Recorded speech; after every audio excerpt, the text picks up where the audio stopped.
With this week's Cattle Call, I want to thank Dan Coolidge, Chairman of the Campbell County Board of Commissioners, for his testimony this week in front of the Natural Resources Committee.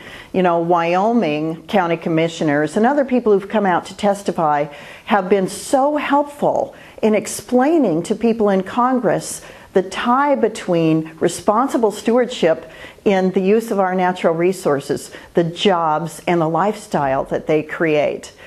Listen now to Dan Coolidge's testimony.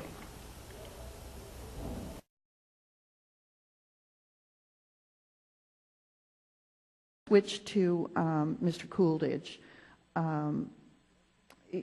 Could you talk for a moment more about some quality of life issues in your community?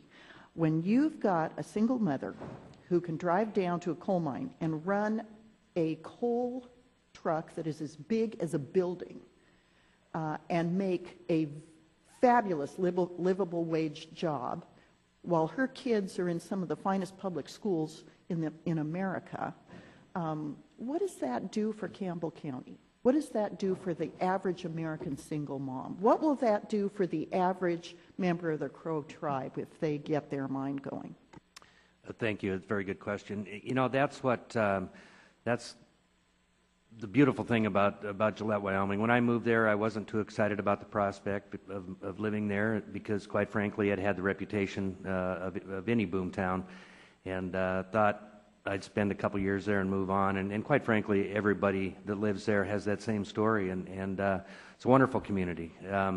Because of the revenues we have there, we've got a great school system. We've got the ability for all residents of the county to not only have a good paying job, but also experience the benefits of what local government can provide because of the tax revenues. We just recently completed a $52 million rec center in cooperation with the school district. We've just recently completed a $44 million multi-events facility, and the list goes on and on. We've been able to replace all of our infrastructure and provide all these quality of life things for our residents. And you know, I often tell the story, we do pride ourselves in Campbell County and in the whole state of Wyoming as being ultra-conservative and staunch Republicans, but I often joke, and it's tongue-in-cheek, but you know, quite frankly, in Campbell County, Wyoming, we're almost socialistic with the things that we do for our citizens and the expectations that are there with our human service agencies, whether it be the Senior Citizen Center or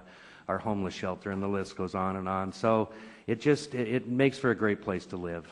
Could you talk for a little bit about carbon capture activities in Wyoming? I'd love to, and actually I was disappointed that question was directed to my colleague because I had things to say about that. And granted, Mr. Huffman, we in Wyoming don't have a commercial capture and sequestration going on either, but we have taken the necessary steps. We pride ourselves in Wyoming as being proactive, and if we feel like there's problems that exist or regulations coming down the pike, we take the bull by the horn, so to speak, and deal with it. And we've been very proactive in our state legislature with our carbon capture legislation and the whole sequestration issue and mineral ownership and storage and those types of things. But truth be known, it goes beyond just sequestration. We actually have a huge benefit from carbon dioxide in Wyoming, and otherwise referred to as CO2.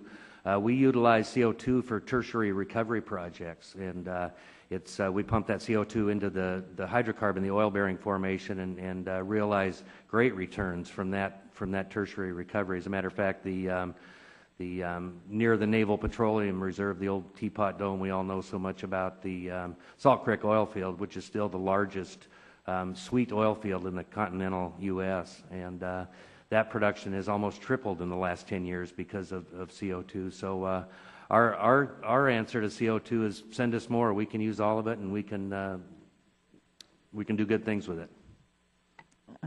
Quick question for Ms. Hutzler about an announcement just made regarding Pennsylvania power plants closing because of the EPA regulations.